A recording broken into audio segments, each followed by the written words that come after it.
بسم اللہ الرحمن الرحیم۔ السلام علیکم۔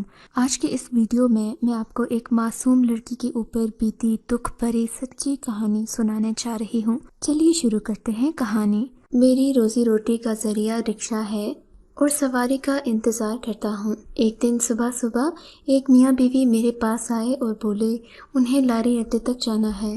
سواری اچھی تھی، کرایہ بھی زیادہ بنتا تھا، سو میں نے حامی بھر لی اور انہیں لاری اڈے تک لے گیا۔ میاں بیوی کو اتار کر میں مڑنے ہی والا تھا کہ سامنے سے ایک لڑکی آتی دکھائی دی۔ آپ کو اگر یہ کہانی اچھی لگی ہے تو اس ویڈیو کو لائک کیجیے اور اس طرح کی مزید کہانیاں سننے کے لیے ہمارے چینل کو ضرور سبسکرائب کیجیے اور ہماری ویڈیو سب سے پہلے دیکھنے کے لیے بیل آئیکن کو ضرور کلک کیجیے، اور ہاں، کامنٹ سیکشن میں اپنی رائے کا اظہار کرنا مت بھولیے گا۔ اس خیال سے کہ اسے کہیں جانا ہوگا، میں نے اپنا رکشہ روک دیا۔ لڑکی کی عمر 25-26 سال کے قریب ہوگی۔ اس نے ساڑی پہن رکھی تھی اور اس کی چال میں خاصی لڑکھڑاہٹ تھی۔ حسب توقع وہ میرے قریب آ کر رک گئی، بنا کچھ کہے رکشے میں بیٹھ گئی اور مجھے چلنے کا کہا۔ میں نے بھی سوچا شاید مین روڈ تک جانا ہوگا، سو میں نے رکشہ سٹارٹ کر دیا۔ راستہ بھر میں اسے شیشے میں دیکھتا رہا۔ اس نے ماتھے پر ٹیکا لگا رکھا تھا، جس سے صاف ظاہر تھا کہ وہ ہندو مذہب سے تعلق رکھتی ہے۔ تھوڑی ہی دیر میں ہم لاری اڈے کے رش سے دور آ گئے۔ میں نے رکشہ روکے بنا ہی اس سے پوچھا، محترمہ آپ کو کہاں جانا ہے؟ حیرت انگیز طور پر اس نے کوئی جواب نہ دیا، بلکہ ہاتھوں میں پکڑی گٹری کو سینے سے لگا کر بیٹھ گئی۔ یہ اس کا واحد سامان تھا جو میں نے اس کے پاس دیکھا تھا۔ میں نے جب سوال دہرایا تو بولی آگے لے چلیں۔ مجھے لگا شاید اس شہر میں نئی آئی ہے، اسی لیے جگہوں کا پتہ نہیں ہے، شاید جگہ دیکھ کر اسے یاد آ جائے، سو میں رکشہ لے کر چلتا رہا، یہاں تک کہ مین روڈ بھی ختم ہو گیا۔ میں نے اس سے دوبارہ پوچھا، محترمہ آپ نے بتایا نہیں، آپ نے کہاں اترنا ہے؟ اس نے کھنکھار کر گلا صاف کیا اور بولی، جی صاحب کسی بھی مسلمان بستی میں اتار دو۔ ارے محترمہ یہاں سارے ہی مسلمان ہیں، آپ کو بتائیے جانا کہاں ہے، جگہ کا نام کیا ہے؟ کیا آپ کے پاس کوئی پتہ وغیرہ ہے؟ اگر لکھا ہوا ہے تو مجھے دکھا دیں، میں آپ کو وہاں چھوڑ دیتا ہوں۔ میں نے کہا تو وہ گھبرا کر بولی، مجھے کہیں نہیں جانا، جہاں آپ کا دل کرے چھوڑ دیں۔ اس کے جواب پر میں بھی بوکھلا گیا، بھلا یہ کیا بات ہوئی؟ اگر منزل کا نہیں پتہ تھا تو سفر کیوں کر رہی تھی؟ میں نے تھوڑا غصہ کیا تو وہ رونے لگ گئی۔ اس کے رونے سے میرا دل بسیج گیا۔ میں نے پیچھے مڑ کر دیکھا تو میرے دل کی دھڑکنیں بے ترتیب ہونے لگی۔ وہ کسی پھول کی طرح تر و تازہ تھی اور آنکھوں میں ہرنی جیسی معصومیت تھی۔ میں نے کہا، دیکھیں میرا یہ مطلب نہیں تھا، آپ جو بھی جگہ کہیں گی بغیر کرائے کے میں آپ کو وہاں پہنچا دوں گا، آپ مجھے آرام سے تسلی سے جگہ بتا دیجیے۔ وہ تقریباً روتے ہوئے بولی، میرا کوئی ٹھکانہ نہیں ہے، نہ ہی میرا اس دنیا میں کوئی وارث ہے، آپ مجھے اپنے ساتھ لے چلو، مجھے گھر میں بے شک نوکرانی بنا کر رکھ لو، میں صرف 2 وقت کی روٹی کھاؤں گی اور آپ سے کوئی تقاضا بھی نہیں کروں گی۔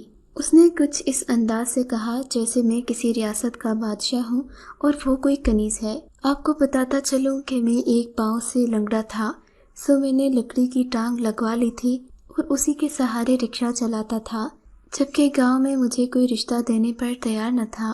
وجہ ایک تو میرا لنگڑا پن تھا اور دوسرا یہ کہ میں کوئی اور کام نہیں کر سکتا تھا۔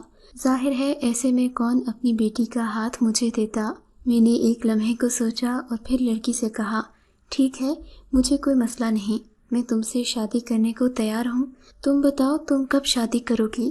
کہو تو ابھی لے چلوں، اگر نہیں تو کچھ دن دارالامان میں رہ لو، اپنی طرف سے اطمینان کر لو، پھر شادی کے لیے دل راضی ہوا تو مجھے بتا دینا۔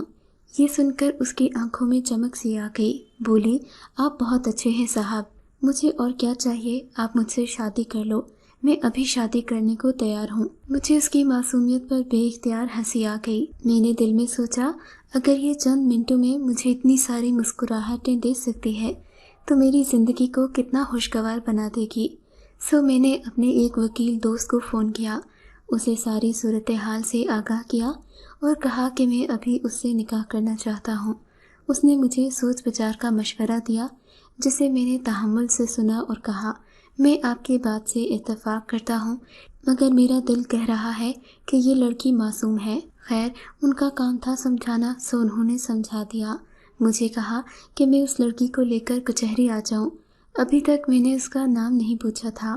آصف بھائی سے بات کرنے کے بعد میں نے اس سے نام پوچھا تو اس نے اپنا نام کرن بتایا۔ اس کا نام بھی اس کی طرح خوبصورت تھا۔ میں نے رکشہ مین روڈ سے کچہری کی طرف موڑا اور 10 منٹ میں کچہری پہنچ گیا۔ اپنے دوست کے چیمبر پر پہنچا تو سب سے پہلے اس نے مجھے مٹھائی کی فرمائش کی، جسے میں نے نکاح تک مشروط کر دیا۔ پھر اسے بتایا کہ میں اس لڑکی سے نکاح کرنا چاہتا ہوں۔ وہ مجھے اپنے آفس لے گیا، کچھ ضروری انتظامات کیے، چائے پانی کا بندوبست کیا، اپنے چند دوستوں کو بھی مدعو کیا، ساتھ ہی نکاح خواں اور نکاح والے رجسٹر کا بھی بندوبست کیا گیا۔ آصف بھائی کے آفس میں ان کے 3-4 دوست بیٹھے تھے۔ میرا شدت سے جی چاہا کہ کرن کے پاس کوئی چادر وغیرہ ہوتی تو وہ سر ڈھانپ کر بیٹھتی، مگر اس نے ساڑی پہن رکھی تھی اور اس کی لمبی چٹیاں کمر پر لہرا رہی تھی۔ خیر میں نے جیسے تیسے برداشت کیا۔ نکاح کے وقت پتہ چلا کہ کرن نے ابھی اسلام قبول کیا ہے۔ وہ 2-3 دن پہلے مسلمان ہوئی ہے اور ابھی تک اسے نماز روزے کا نہیں پتا۔ خیر مجھے کوئی خاص حیرت نہیں ہوئی، کیونکہ اپنے حلیے سے وہ غیر مذہبی لگتی تھی۔ آصف بھائی نے اس سے ایک اور سوال کیا کہ وہ کنواری ہے یا نہیں، تو اس سوال پر اس نے چپ سادھ لی۔ آصف بھائی نے اسے اس کی شرم و حیا سے تعبیر کیا اور خانہ خود ہی پر کر دیا۔ خیر باقی معاملات کے بعد ہمارا نکاح ہو گیا۔ ہم میاں بیوی کے بندھن میں بندھ گئے۔ اس لمحے مجھے لگا جیسے اچانک میری اہمیت سب کی نظروں میں بڑھ گئی ہو۔ گاؤں کے جو لوگ کہتے تھے کہ مجھے کوئی بھی اپنی لڑکی نہیں دے گا، جب وہ میرے ساتھ کرن کو دیکھیں گے تو لازمی حیران ہوں گے۔ میں نے سوچ لیا کہ میں اگلے ہی دن رکشے سے چھٹی کروں گا اور اسے اپنے گاؤں لے کر جاؤں گا، اپنے رشتہ داروں سے ملواؤں گا اور ثابت کر دوں گا کہ میرے نصیب میں بھی اللہ نے مجھ سے خوبصورت عورت لکھی تھی، جو شکل و صورت کے اعتبار سے لاکھوں میں ایک تھی۔ نکاح کے بعد کے جذبات ہی اور ہوتے ہیں۔ مجھے کرن سے یکدم محبت محسوس ہونے لگی۔ میں نے اسے بازار سے ایک شال بھی لے کر دی اور اسے رکشے میں بٹھا کر اپنے گھر لے آیا۔ گھر آ کر میں نے اسے اپنے ہاتھوں سے چائے بنا کر پلائی۔ چائے پی کر وہ تازہ دم ہو گئی۔ اگرچہ میں بھی تھکا ہوا تھا، مگر شادی کی خوشی اتنی تھی کہ میں اپنی تھکاوٹ بھول گیا۔ میں نے اسے کہا تم یہیں بیٹھو، میں تمہارے لیے کپڑوں کا جوڑا لے کر آتا ہوں۔ پتہ نہیں کیوں وہ مجھے ان کپڑوں میں اچھی نہیں لگتی تھی۔ میں فٹافٹ بازار گیا۔ جمع پونجی کا تقریباً 50% حصہ میں نے کرن کے لیے کپڑے خریدنے اور کھانے پینے کی چیزوں پر لگا دیا۔ چیزیں لے کر گھر آیا تو وہ میری منتظر بیٹھی تھی۔ میں نے اسے کپڑے دیے اور کہا کہ ہاتھ منہ دھو کر آ جاؤ، تب تک میں کھانا وغیرہ لگاتا ہوں۔ اس نے ہاں میں سر ہلا دیا اور کپڑے لے کر نہانے چلی گئی۔ نہا کر نکلی تو اس کا روپ نکھر گیا۔ میں تو اسے دیکھتا ہی رہ گیا۔ وہ پہلے سے بھی کئی زیادہ حسین ہو گئی تھی۔ اس کی شہد جیسی نکھرتی رنگت، گلابی ہونٹ اور لمبے گھنے بال کسی کو بھی اپنا دیوانہ بنا دیں۔ میں نے اسے نظر بھر کر دیکھا تو وہ شرما گئی۔ مجھے لگ رہا تھا جیسے کسی فقیر کو پرستان کی پری مل گئی ہو۔ میں نے اسے اپنے ہاتھوں سے کھانا کھلایا اور اپنی محبت کی گرمجوشی دکھائی تو وہ بھی کافی خوش نظر آنے لگی۔ اب اس کی گھبراہٹ میں کچھ کمی ہو گئی تھی۔ مجھے تو سمجھ میں نہیں آ رہا تھا کہ 2 گھنٹے میں میری زندگی اتنی بدل کیسے گئی۔ ایسا لگتا تھا میں کوئی حسین خواب دیکھ رہا ہوں۔ میرا کمرہ جس میں اکیلا رہتا تھا، اس کمرے میں میرا ہم سفر بھی آ گیا تھا۔ اس دن اس کی رفاقت پا کر مجھے لگتا تھا جیسے میں نے دنیا کی سب سے بڑی خوشی حاصل کر لی ہو۔ ہماری راتیں اور ہمارے دن خوشیوں کے خمار میں ڈوبے ہوئے تھے۔ میں نے کرن کا نام مریم رکھ دیا تھا۔ میں جب بھی اس کے خاندان کا پوچھتا، وہ یا تو ٹال دیتی یا ایسے تاثر آتی تھی کہ میں دوبارہ پوچھنے کی جرات ہی نہ کرتا۔ میں اسے ابھی بے چین یا پریشان نہیں کرنا چاہتا تھا، سو میں نے بھی زیادہ اصرار نہیں کیا۔ میں ماضی اور مستقبل سے زیادہ حال میں رہنے والا انسان ہوں، چیزوں کے بارے میں زیادہ سوچتا نہیں ہوں، سو میں نے ہم دونوں کے رشتے پر خاصی توجہ دی۔ ایک دن میں مریم کو گھمانے پھرانے نزدیکی پارک لے گیا۔ اس نے بتایا تھا کہ اس کا تعلق غیر مذہبی قبائل سے ہے، جہاں عجیب و غریب رسوم و رواج ہیں۔ وہ بہت کم ہی اپنی بستی سے باہر گئی تھی، سو اس نے اس شہر کو بھی نہیں دیکھا تھا، لہٰذا میں اس کا دل بہلانے پارک میں لے کر گیا۔ وہ وہاں جا کر بہت خوش ہوئی۔ اسے یہ چیزیں پہلی بار دیکھی تھیں، میں نے اسے مختلف جھولے بھی دکھائے مگر وہ جھولے پر بیٹھنے سے ڈر رہی تھی۔ پارک میں گھومنے پھرنے کے بعد ہم ایک ڈھابے پر بیٹھے ہوئے تھے کہ ایک آدمی ہمیں بار بار گھور رہا تھا۔ میں نے دیکھا اس کی دلچسپی مجھ سے زیادہ مریم میں تھی۔ خیر، میں لڑنے جھگڑنے کا قائل نہیں تھا، شہروں میں یہ باتیں عام ہوتی ہیں، مگر اب اس کا گھورنا ناقابل برداشت ہوتا جا رہا تھا اور اس کی حرکتیں بھی پہلے سے زیادہ مشکوک ہو گئی تھیں۔ وہ فون پر کچھ لکھ رہا تھا۔ تھوڑی دیر بعد اس نے فون کان سے لگا لیا اور بولا، ہاں رے کارتوس، کہاں ہے تو؟ تیرے لیے بہت بڑی خبر لایا ہوں۔ یہ کہہ کر اس نے اسے نزدیکی اسٹیشن پر ملنے کا کہا اور فون بند کر دیا۔ اب اس نے ہماری طرف دیکھنا بند کر دیا اور ڈھابے سے نکل گیا۔ مریم ان باتوں سے بے خبر تھی، مگر میں تھوڑا سا پریشان ہو گیا تھا، نہ جانے ان لوگوں کی کیا نیت تھی۔ خیر، ہم نے جلدی سے کھانا کھایا۔ میں اسے لے کر ڈھابے سے باہر آ گیا اور اپنے گھر کی طرف چل دیا۔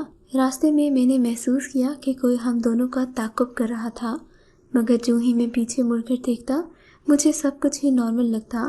میں سمجھ میں نہیں پایا کہ کون میرا تعاقب کر رہا ہے۔ ہم تقریباً 1 گھنٹے میں اپنے گھر پہنچ گئے۔ گھر پہنچے تو مغرب کی اذان ہو رہی تھی۔ میں نے نماز ادا کرنی تھی، سو مریم کو گھر میں ہی چھوڑ کر خود مسجد چلا گیا۔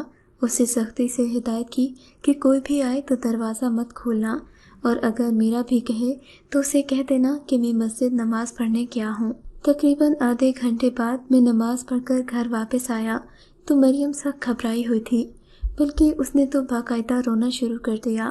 میرے پوچھنے پر اس نے بتایا کہ میرے جانے کے بعد کوئی زور زور سے دروازہ کھٹکھٹا رہا تھا، اتنی زور سے کہ جیسے دروازہ توڑ کر اندر آنا چاہتا ہو۔ پھر شاید محلے کے کسی آدمی نے بتایا ہوگا تو دروازہ کھٹکھٹانا بند کر دیا۔ میں نے اسے تسلی دی اور کہا شاید کوئی بچہ ڈرانے کی کوشش کر رہا ہوگا یا پھر میرا کوئی جاننے والا ہوگا۔ میں پہلے چھڑا تھا، سو میرے دوست کوئی لحاظ وغیرہ نہیں کرتے تھے، یقیناً انہی میں سے کوئی ہوگا۔ میں نے ساتھ والوں سے پوچھا تو انہوں نے بتایا کہ میرے جانے کے بعد 2 لوگ آئے تھے، ان کو محلے میں پہلے کبھی نہیں دیکھا گیا، سو محلے والوں نے انہیں نکال باہر کیا۔ یہ سن کر میرا ماتھا ٹھنکا، آخر وہ لوگ کون تھے اور ہم سے کیا چاہتے تھے؟ اگلی صبح جمعہ تھا، سو میں گھر پر ہی تھا، کیونکہ جمعے والے دن میں رکشہ نہیں چلاتا تھا۔ میری دلہن کو آئے ہوئے ابھی 1 مہینہ بھی نہیں ہوا تھا، سو میں ناشتہ باہر سے ہی لاتا تھا۔ اس دن بھی میں حلوہ پوری لینے باہر گیا، واپسی پر آیا تو دروازے پر 2 لوگ کھڑے تھے اور مسلسل دروازہ بجا رہے تھے۔ میں نے پوچھا تم لوگ کون ہو تو بپھر گئے، بولے تو نے ہماری چھوری اس گھر میں رکھی ہے۔ میں حیران ہو گیا اور پوچھا تمہاری کون سی چھوری؟ میرے گھر میں صرف میری بیوی ہے اور اس کا نام مریم ہے۔ ارے ہم سب جانتے ہیں وہ ہماری بیوی ہے، تم نے اسے جبراً یہاں رکھا ہوا ہے، ہم تمہاری چمڑی ادھیڑ کر رکھ دیں گے، ابھی دروازہ کھولو اور اسے ہمارے حوالے کرو۔ ان لوگوں کا حلیہ بھی عورتوں جیسا تھا، سر پر چوٹیاں باندھی ہوئی تھیں اور گلے میں عجیب و غریب پٹے ڈالے ہوئے تھے۔ میں نے ان کی بدماشی دیکھی تو مجھے بھی غصہ آ گیا۔ میں نے حلوہ پوری سائڈ پر رکھی اور بازو چڑھا کر بولا ہمت ہے تو لے جا کر دکھاؤ میری بیوی کو، یہ میرا محلہ ہے، سب لوگ یہاں مجھے جانتے ہیں، اگر زیادہ چون چراں کی تو ایسا پٹواؤں گا کہ واپس اپنی ٹانگوں سے نہیں جاؤ گے۔ میرا یہ کہنا تھا کہ اس شخص نے مجھے گریبان سے پکڑ لیا اور بولا تمہاری یہ ہمت، شاید تم مجھے جانتے نہیں ہو، میرا نام کارتوس ہے اور میرے نام سے بڑے بڑے لوگ کانپتے ہیں۔ ہاں ہاں، بنا بندوق کے کارتوس، مجھے بھی تم سے کوئی ڈر نہیں ہے، جو کرنا ہے کر لو، میں تم سے ڈرتا نہیں ہوں۔ ہماری لڑائی اور شور سن کر محلے کے لوگ بھی جمع ہو گئے تھے۔ یہ لوگ دنگا فساد مچا رہے تھے، سو کسی نے پولیس کو خبر کر دی۔ تھوڑی ہی دیر میں پولیس ہمارے دروازے تک آ گئی۔ مجھے بہت عجیب لگ رہا تھا، مگر ان لوگوں کا کوئی اور حل بھی نہیں تھا۔ پولیس کے آتے ہی یہ لوگ ڈر گئے اور بھاگنے لگے، مگر پولیس نے دھر لیا اور پوچھا تم لوگ اس شریف آدمی کو کیوں تنگ کر رہے تھے؟ محلے والوں نے بھی میری حمایت کی، جس پر ان لوگوں نے بتایا کہ میں نے ان کے قبیلے کی عورت کو اپنے گھر میں جبراً قید کیا ہوا ہے، حالانکہ وہ ان کے خاندان میں بیاہ ہی جا چکی ہے۔ پولیس والوں نے یہ سنا تو اپنی لیڈی کانسٹیبل کو بھی ساتھ لے آئے اور گھر کی تلاشی لینے کو کہا۔ مریم اس سب سے بہت خوفزدہ ہو چکی تھی اور خوف سے تھر تھر کانپ رہی تھی۔ اس نے پولیس کے سامنے بیان دیا کہ میں اس شخص کی بیوی ہوں۔ میں نے پولیس کو اپنا نکاح نامہ بھی دکھا دیا۔ پولیس کو یقین دلانے میں کامیاب ہو گیا